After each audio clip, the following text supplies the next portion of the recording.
بهالحلقة رح نتعرف على القاضي جيمس كادو، وهو من أبرز القضاة بلوس أنجلوس. رح يخبرنا عن سيرته المهنية وسيرته الذاتية بهالانترفيو. خلينا نكتشف عنه أكثر.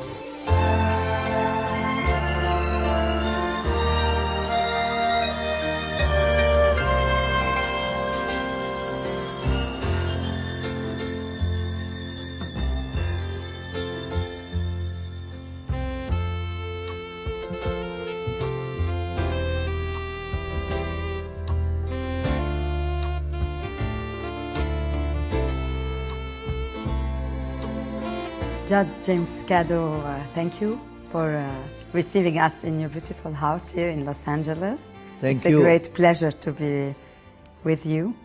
أهلا وسهلا فيكي البيت بيتك. Thank you. And we thank you for this visit and for being so kind as to have a conversation with us. It's a great pleasure. I know that you were born in Zrata in Lebanon, and you went to school in Tripoli at the Collège des Frères. Tell us more about how you spent your childhood till the age of 14 when you traveled to the United States. In life, that things happen by accident more than on purpose. My mother, who was born in the United States, left this country and went back to Zrata. And after the Second World War, she wanted to come back to the United States. And she came back with my brother and sister because they were under 10 years old. I was over 10 years old. So I stayed with my father in Zgharta until my mother came here. And in about 4 years, she was able to proceed with the paperwork to bring us here. And I came after being separated from her for about 4 years with my father, and we came straight to Los Angeles. What do you remember from Zgharta and Tripoli, knowing that you are very attached to your roots? It's not a question of what you remember. Once you live in Zgharta, you keep on living. You never leave it. You never have to remember it. I remember there were hard times in Zgharta. I'm talking in the 40s. But the most beautiful thing about Zgharta is it taught you about life, it taught you about courage, it taught you about having ambitions, and it taught you not to be afraid. I came to this country not speaking a word of English. I was put with my age group. I finished high school. In 3 months, I don't know how I did it, but I was speaking English to the point where everybody thought I was American. In fact, to this day, everybody thinks I'm American.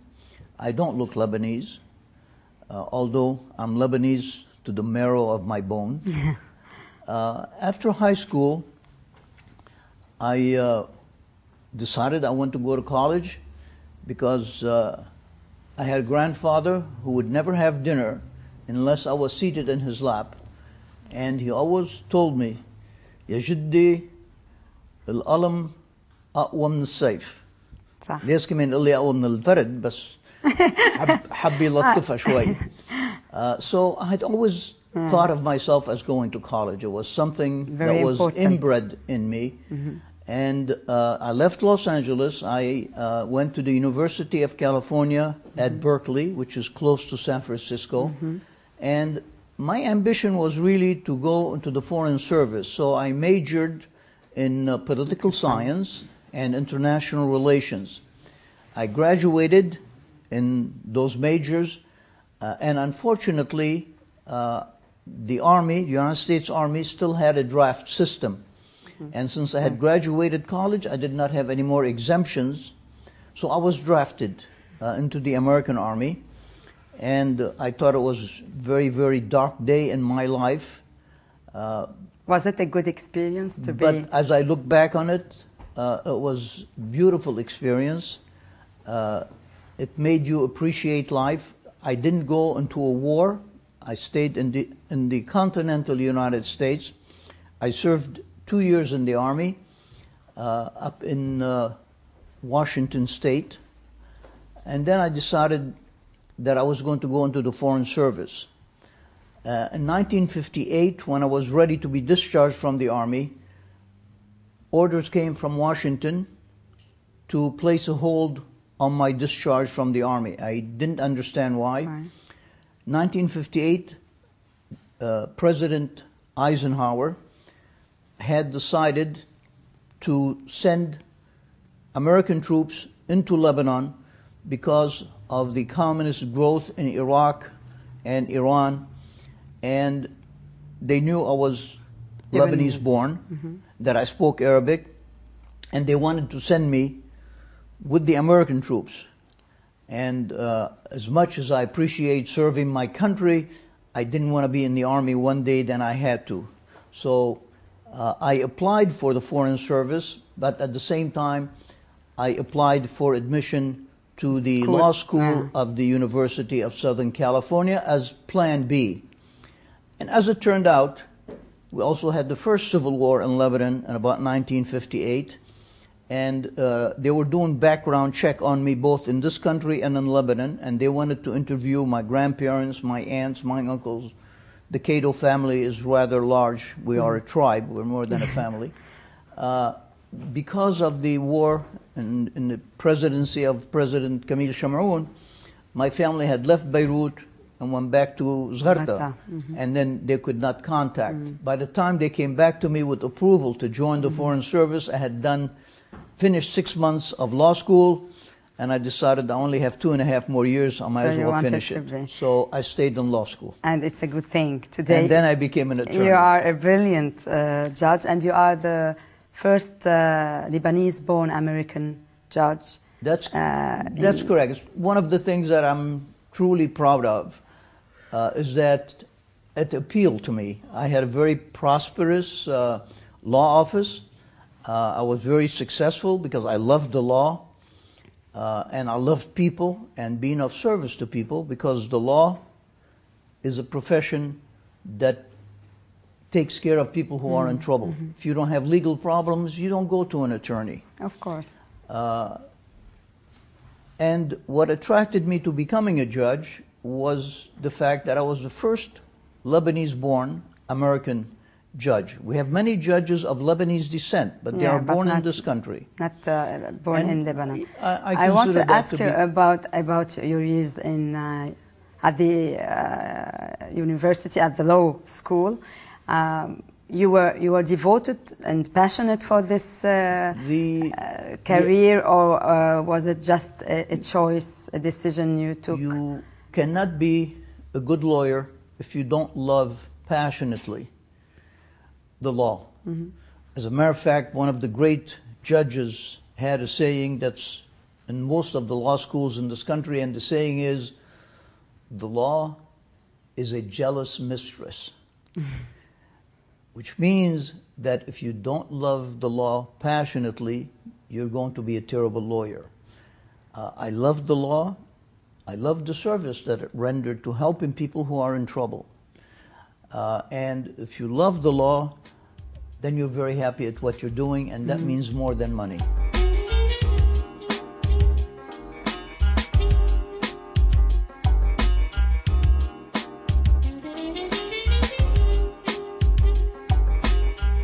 أول هالحلقة تعرفنا على القاضي جيمس كادو. ولد بصغرتا من أب لبناني وأم لبنانية أمريكية، والتحق بعائلته بالولايات المتحدة كان عمره تقريباً 16 سنة. خلينا نعرف أكثر عن بداياته بالمحاماة بلوس أنجلوس من بعد هالبريك.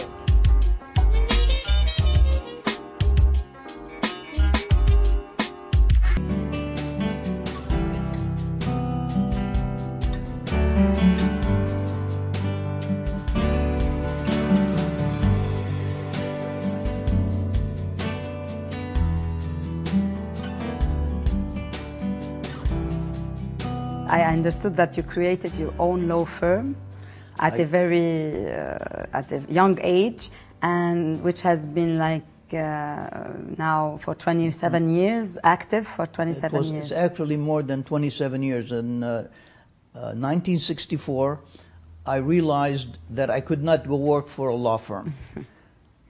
So I decided something that I consider very foolish.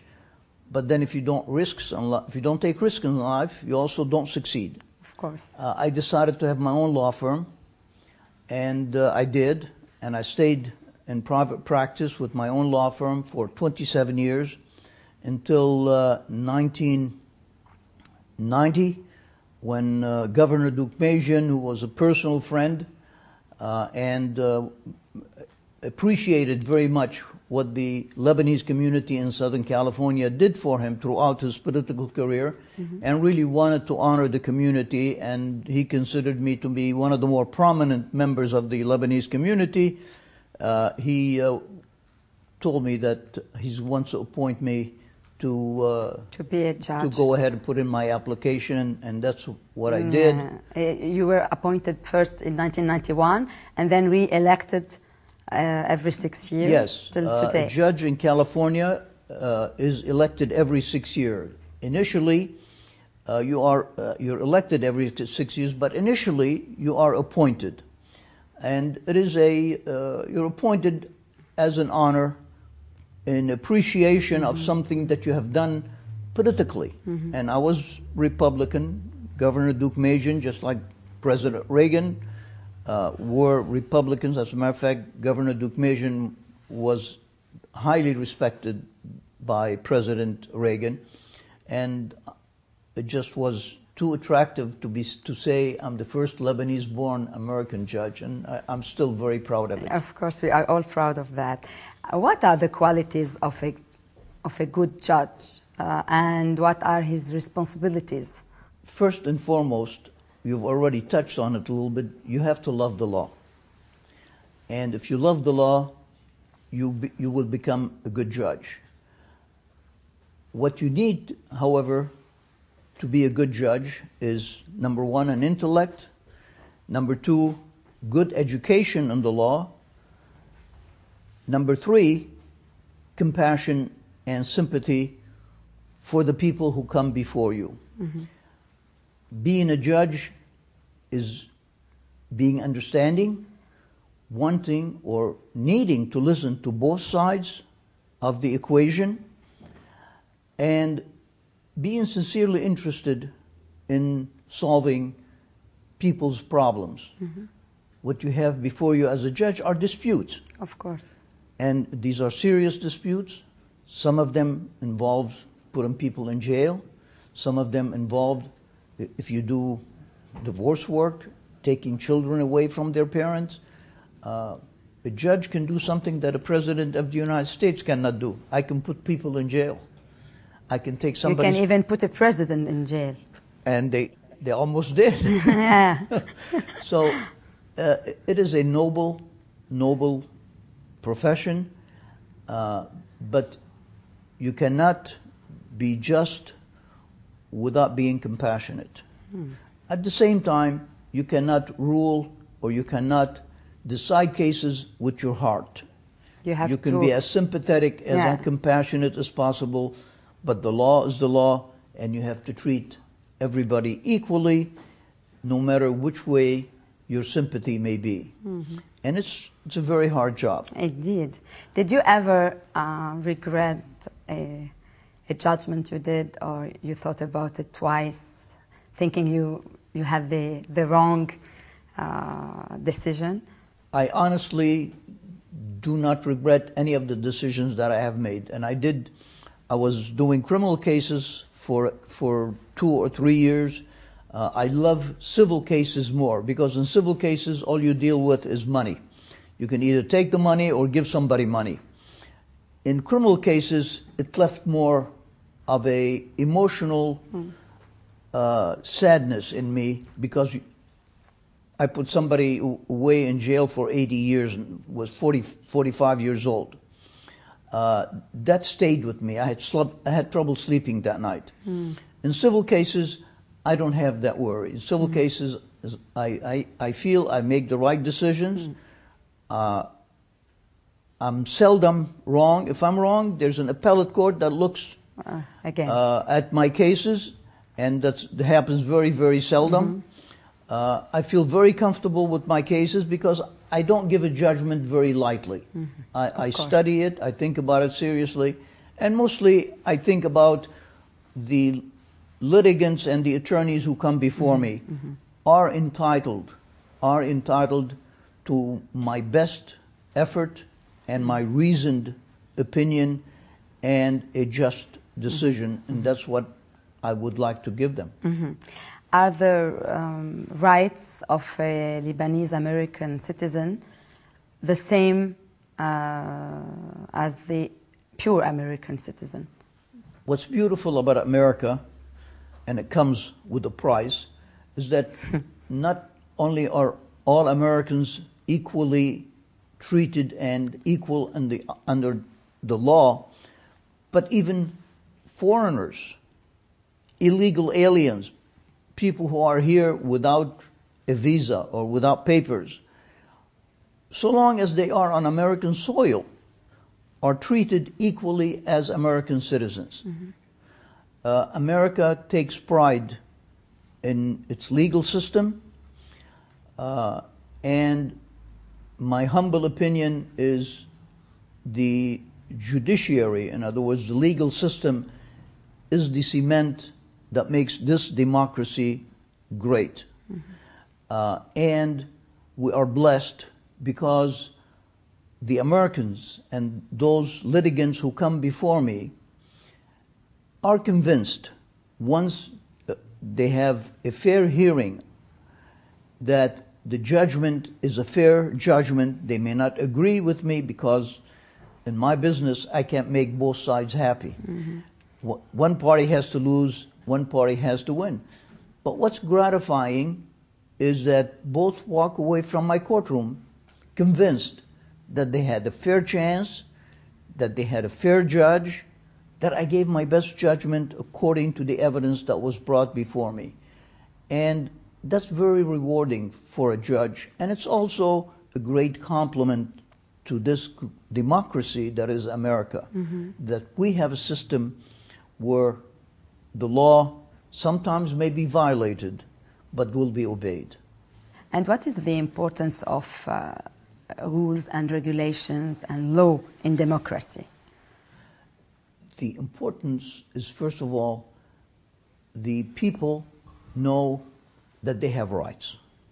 They also know that there is a system in this democracy anyway, that there is a system that protects your rights. And there are courts that ensure that if you bring the right evidence, that you will be rewarded by your rights being awarded to you. There is no fear that if you have rights, you're going to get those rights. And this works at least 90%, maybe 99% of the time, because no system that is created by humans is perfect. Of course. But there is this deep belief among the American people that this system, the judicial system, works. And it does work. Sometimes it takes a long time, and sometimes it's expensive.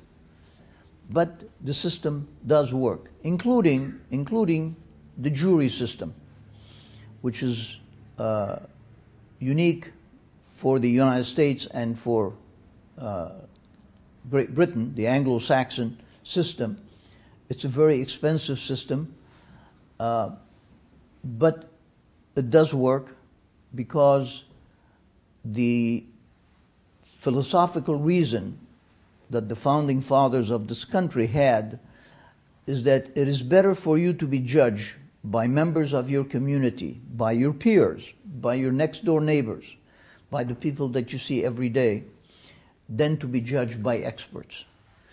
It's a hard system. It's hard for the attorneys, and it's an expensive system. It costs a lot. In Los Angeles, we need 10,000 jurors a day for our various courts. So we have a jury system where you ask people to come to court to serve as jurors, take them away from their regular everyday life. And because you're being judged by your neighbors, there's more of a confidence in the result. Not all cases are decided by juries. Many cases, they would want judges but the jury system is unique to this country, and it's a great compliment to the founding fathers that this is the kind of justice that they selected for the American citizens. Yeah, of course. And what is the difference between the law system in America and the law system in Lebanon? I've already mentioned one. We have a jury system which is unique to the Anglo-Saxon countries. Also, as you know, I go back to Lebanon every year for about a month and a half, so I'm very familiar with the Lebanese judicial system. The other major difference is that the judicial system in this country is an independent third branch of government. This democracy, this American democracy, this great experiment in human governing has three branches, three pillars that support it: the executive, the legislative, and the judicial. All three branches, according to our Constitution, are equal. So the judges are no less than the senators or even the President of the United States. And we are treated equally. As a matter of fact, we have the last word. We can judge a president. So that is a very important difference. The other important difference is because the judiciary is so important to the democracy, we have very, very strict supervision. Which doesn't exist in Lebanon. We have citizens and judges who sit on commissions that judge our performance. And no matter how unfounded an accusation may be, you must address it. If somebody comes to my court and sends a letter to me, I have to send it to my supervising judge, and the letter says, Judge Kado was not fair to me. I think he was biased against me. I think he's Lebanese, and because he's Lebanese, he ruled against me. That letter, I have to answer it. And not only I have to answer it, I have to give it to my supervising judge. My supervising judge has to answer the letter saying, I've given your letter to Judge Kado and he's going to answer you. Now, there's also a commission that sits and has power to judge me. If I did something really wrong, they could give me a public reprimand, which means it's put in the media. They could give me a private reprimand, or I could even be removed as a judge. And we're very mindful of these things as judges. So the citizens have a way to redress. I'm grateful that there has never been any foundation for some accusations, but the system is there. Is there, and it's followed. And I have to give every complaint that I get the respect, and I have to answer it. I don't have the luxury of being upset. I understand. You can be accused. As a matter of fact, I think judges have less rights than the citizens because we are placed with a heavier burden. And these are very important factors, and I don't think they exist in other countries. No. They don't exist Especially in other countries. Especially not in Lebanon. Plus, state judges, such as myself, are elected every 6 years. Every 6 years. So sometimes there are attorneys who get so mad at judges that they decide to run against them, and then it becomes a matter of the people electing you. So that is the last resort. That is the last resort. But it's also very, very rewarding. I think by becoming a judge, I've extended my life by about at least 20 years. I love what I'm doing because I leave my court and I leave all my headaches in court. And you come back home to and your I come family. back home and I relax. And you think about Zgharta. And I think about Zgharta and how soon am I going to go to Lebanon. I know that you are very active socially. I know that I would like you to talk about the activities of the Lebanese diaspora in Los Angeles.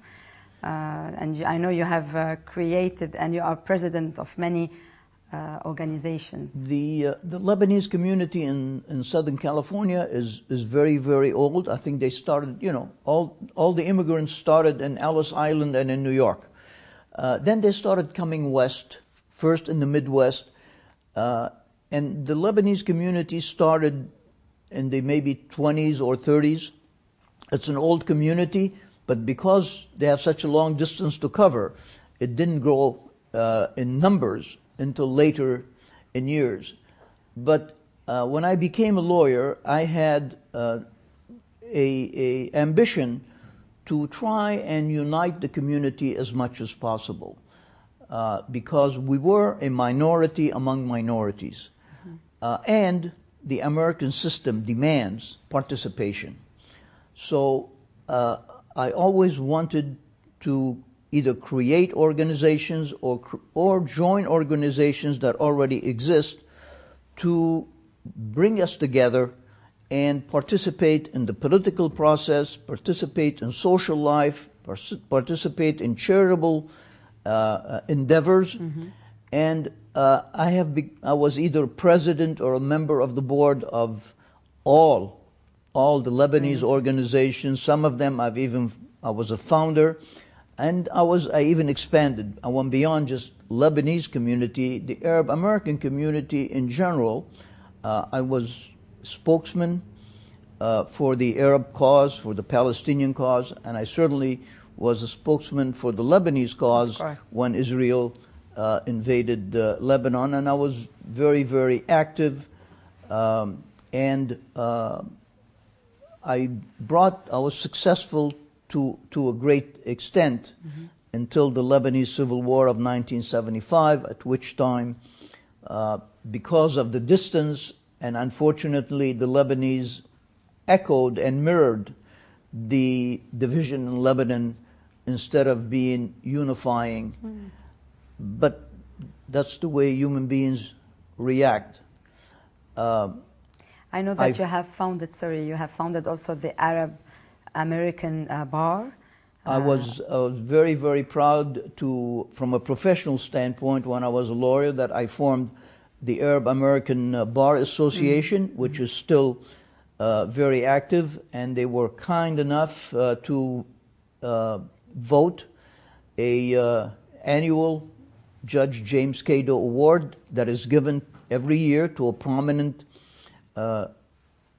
Lebanese lawyer, American Lebanese lawyer, who has dedicated his efforts not only to the legal profession but also to serve the community. Those are the qualifications to get this award, and I'm very, very proud of it.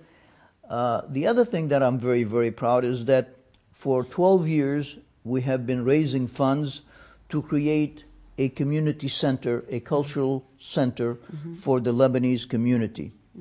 And I'm very proud that after 12 years we have raised sufficient funds, greater funds than any other organization that I know of, and we purchased a building right on Wilshire Boulevard, which is a main commercial boulevard in Los Angeles, about 5 minutes from my house, that is going to be our cultural center. Beautiful. Lebanese community is very, very active and very organized. The difficulty is in keeping them together. Even here in the Los United Angeles, States? yes, and more so. I think the distance from Lebanon to here makes it grow bigger.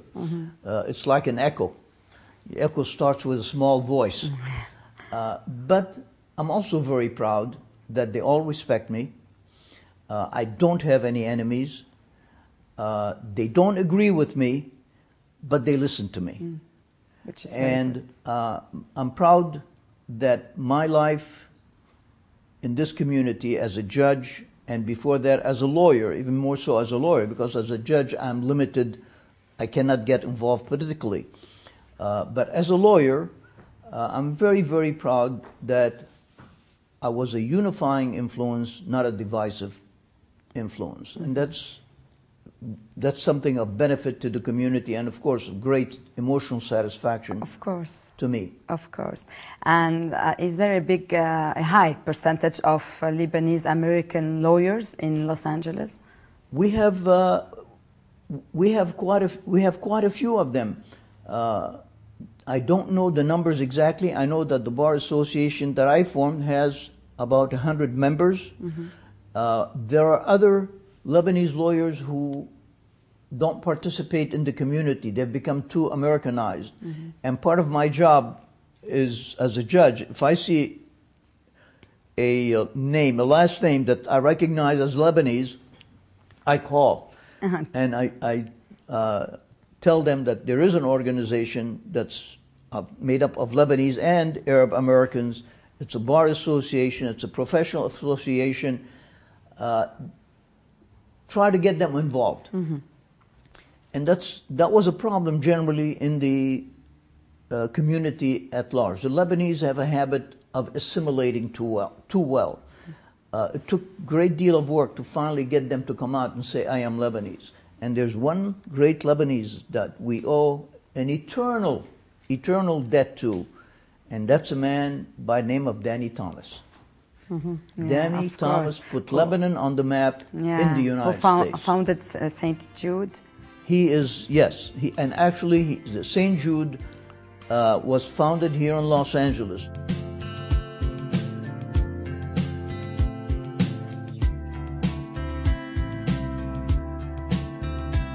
أسس جيمس كادو شركته للمحاماة الخاصة فيه وبرز اسمه بهالمجال بالولايات المتحدة، وكان أول قاضي بيخلق بلبنان أمريكي بهالمجال بلوس أنجلوس. رح نتعرف أكثر على جيمس كادو الأب من بعد هالبريك.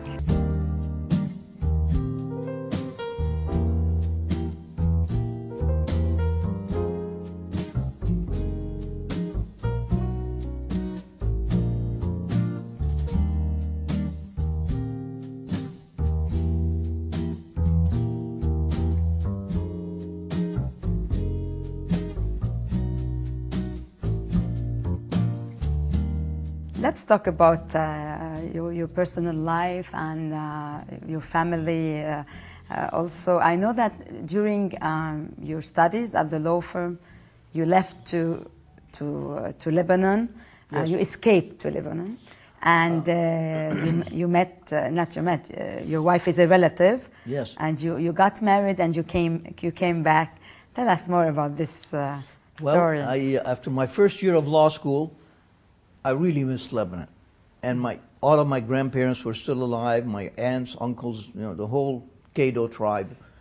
I honestly wanted to go back to Lebanon, so I left. And I went back to Lebanon, and then I realized that I had become too American. That I believed in asl al-fata fi'lu.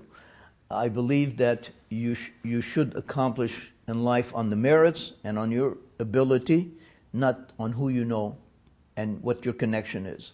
So I was raised with my wife. We are actually, her grandfather and my grandmother were sisters. We were raised almost together. So, and she was beautiful. She still is. And she still is, and that's one of the pleasures in life. I married her, and we came back, and then I decided I'd go back, finish law school. It wasn't so easy because now I had a wife to take care of, so I worked and went to law school, slept about 2 hours a night, but that was sufficient for me because now I have an obligation. Of course. And God blessed us with four daughters. Four beautiful daughters, and even blessed us more with five beautiful grandchildren. 2 of my grandchildren are here in Los Angeles. They live with me. And 3 grandchildren live in Lebanon. One of them is now at AUB. The other one graduated AUB, the oldest. And the 3rd grandchild, who's named after me, Jimmy. Is he into law or not yet? No, I don't know where he's going to go yet, but he's at the University of Balamand in the north. And it gave me a dilemma because it's difficult to live on half a heart in Los Angeles And half a heart and in the Lebanon. other half in Zgharta. So I suffer a lot until I go back every summer. Yeah. And I wanted to see if you are overwhelmed with your daughter's love, because I know a father is always attached to his daughter, and girls are attached to their father. Is it a special relationship you have with your daughters? well, I've treated my daughters as my friends. And I love them, but I didn't know how much I could love. I thought I loved them as much as I can love any human being until I had grandkids. Yeah, بس When ما في grandkids, أعز من الولد إلا ولد ولد الولد. الولد. In fact, I have in my court, in my chambers, my private office, I have a pillow that I had inscribed on it that if I knew that grandchildren were so much fun, I would have had them first. So It's quite impossible. all the love that you have and true that your father had for his daughters, just Right. like the love that I have for my daughters, which is unequal until I had grandchildren. And then it's a totally different world. I don't know what it is. I have ideas. I think when you have grandchildren, you're downhill to the end. And I think perhaps you kind of project and you want to attach more to them because to you, mentally and emotionally, they represent the youth that Yeah. you used to be. Yeah, you look at them like you see yourself. I Like look at them and I don't get enough Yes, of sir. them. I mean, yeah. But you said you have grandchildren here in Los Angeles, and 3 of them are in Lebanon. Lebanon. You don't. Do you encourage your grandchildren in Lebanon to come to the United States? Oh yes, I have one of my. Or you prefer they stay there? No. They come. They're American citizens first of all, because they all have. They were all given. They got American passports. Secondly, my oldest grandson Antoine, after he graduated from AUB, he came here and did a year, got a master's in business administration, and they come and go frequently. But So- they don't think about coming and staying. I think they have a much better life in Lebanon. Do you envy them? No, No. I miss them. Yeah. Fortunately, they have a father who's exemplary, who has raised them properly and raised them lavishly. If they ask for the moon, it'll be there the next day. I have never, as dedicated as I was as a father, he is very parallel to me, if not exceeding. And they're beautiful children. They're beautiful children. You know, there are a lot of Lebanese who are immigrating from Lebanon, seeking opportunities around the world, a lot in the United States.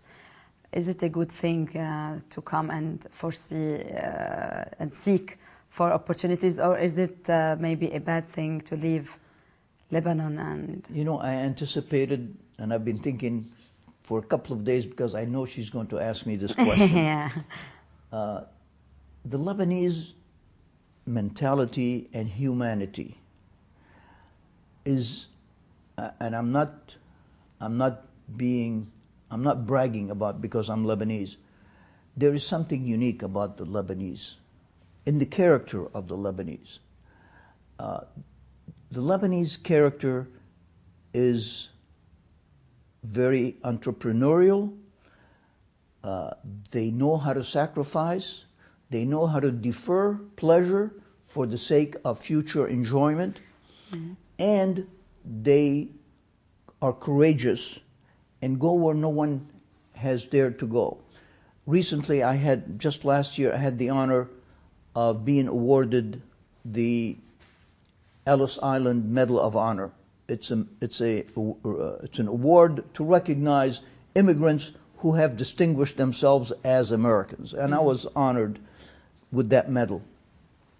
And I went to Ellis Island, and I saw they still have the baggage that our forefathers came with to this country, stacked on top of each other. And I was thinking to myself, how courageous. They were. You know, I had a grandfather who came to this country, came through Ellis Island. That's how my mother was born in America. How courageous.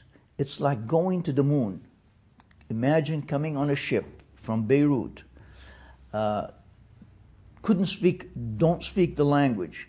Come to a country that you've never seen before. You don't know what you're facing. Mm-hmm. And they were brave, intelligent, daring, of course, and succeeded.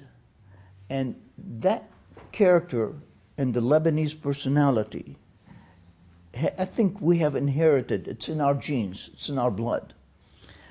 So we always take risks, but they're calculated risk. And even when we fail, we don't stay down. We get up again. Mm-hmm. And I've wondered, is this something that I inherited? Because I came the same way. I came the same way. At least my dad spoke English, because my dad also had emigrated to South Africa. But is this something that is in me because it's a Lebanese quality, or is this something it's in me because I need to survive economically?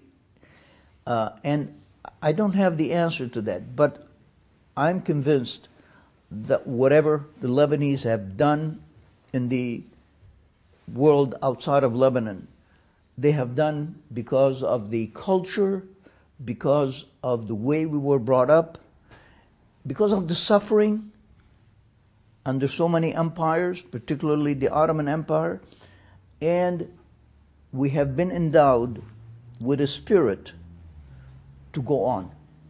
And I think the proudest character of a Lebanese is that we don't give up. Indeed. Even when we fail, we come back again. And look what we've done. Just look in America. We are captains of industries. We are executive officers of major corporations. We are world-renowned doctors. We have Lebanese who are so far advanced of every scientist that they are putting little trucks and little cars on Mars. Yeah. These are Lebanese. And we are proud of them. Absolutely. We are proud to be Lebanese. Now, that's the good side of the Lebanese character. The other side of the Lebanese character, which I've lived with in Los Angeles, is that we're lone wolves. We are divisive more than we are unifying. We are individualist. Even outside Lebanon. Yes, more so, sometimes more so outside Lebanon. Mm-hmm. That we have a tendency to be a lone wolf. In other words, to just concentrate on our selfishness and not. We do a lot of charity, but we don't act as a team. It's difficult for a Lebanese to be a team player. You're right. He'd be a good tennis player, but not a good football player. And we can't be perfect, but we're great people.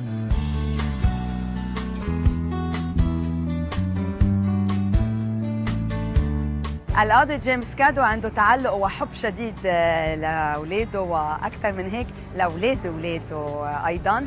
ورح نتعرف كمان على جيمس كادو اللبناني الأصيل بس من بعد هالبريك.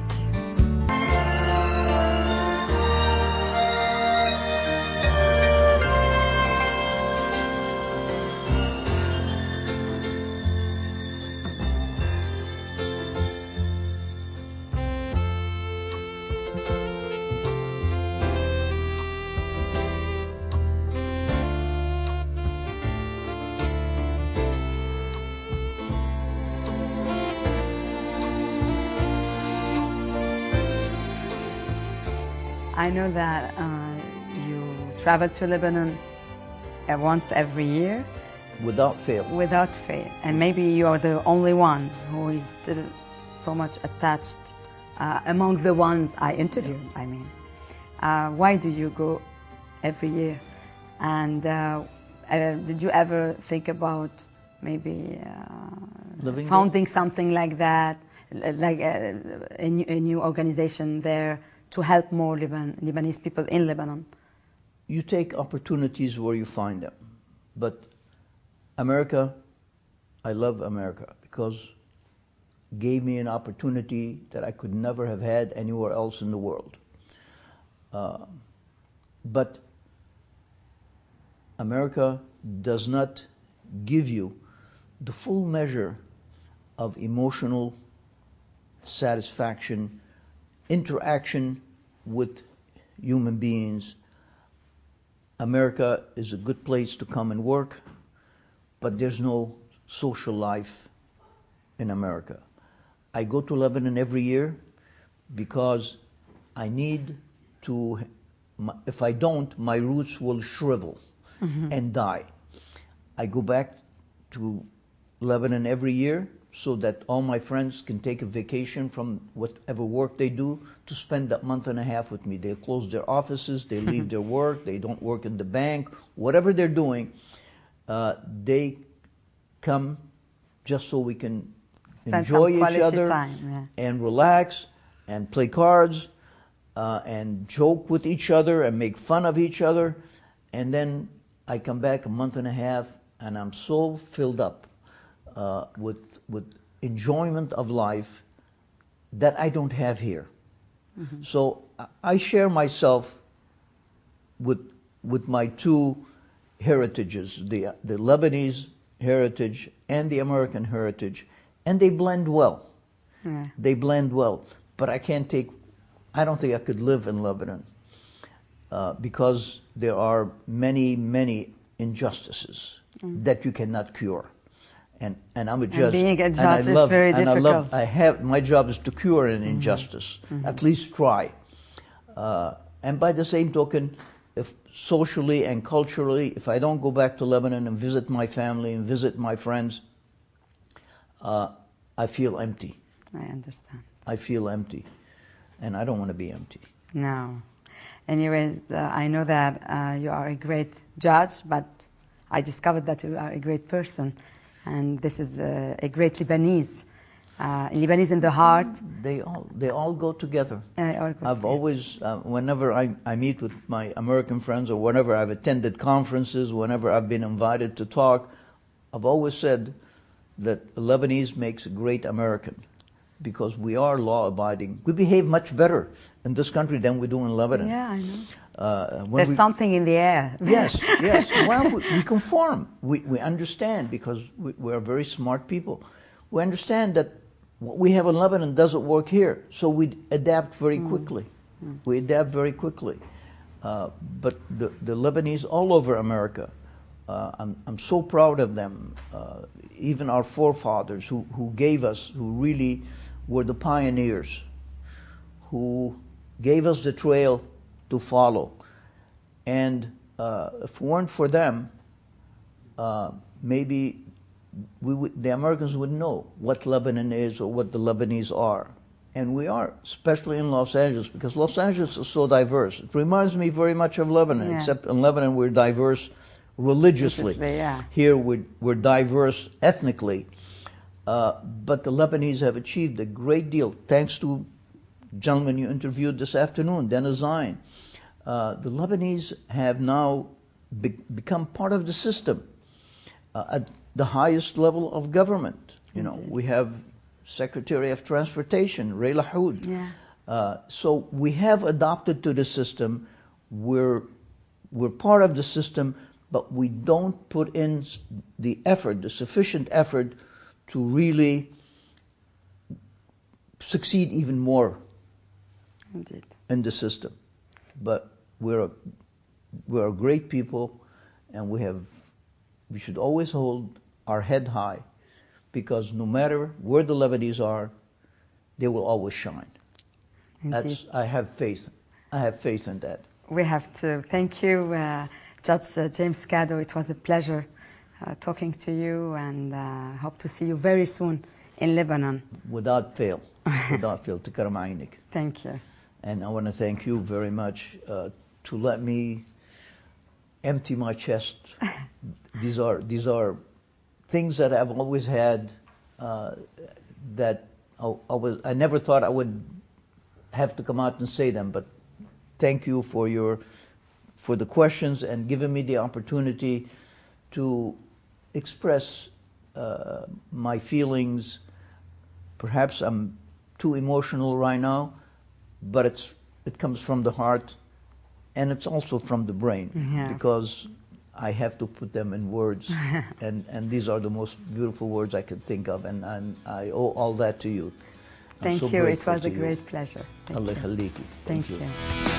Our final speaker came over here from Beirut, Lebanon, for the American dream, and he is a classic example of one who's ascended and lives the American dream, the Honorable Judge James Kado, Los Angeles Superior Courts. Mr. President, honorable council members, I want to thank you on behalf of the Lebanese American community of Los Angeles as the elder statesman, also the public official whose campaign costs more than all of you. On behalf of our community, we are grateful to you. Today, you cause us to be embodied in the dreams and aspirations that we had as immigrants when we came to this great country and we came to this great city. For us, Americans of Lebanese descent, Beirut and Los Angeles have always been sister cities. Our forefathers left Beirut and we were received with open arms in Los Angeles. So we have been, as Americans of Lebanese descent, members of the sister cities, and it's very kind of you today to make it very official.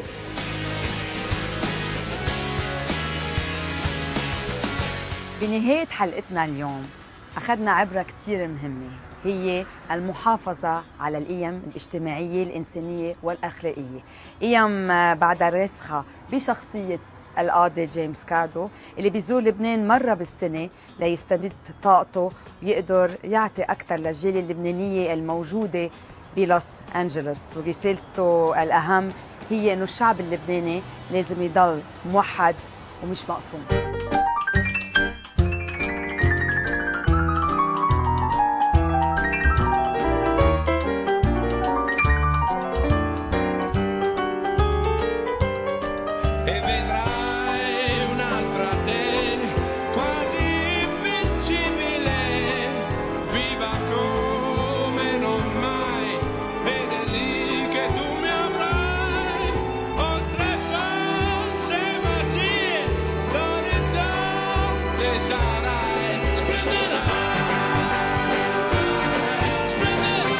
Si vous souhaitez revoir cette émission et pour plus d'infos, visitez notre site internet www.mtv.com.lb.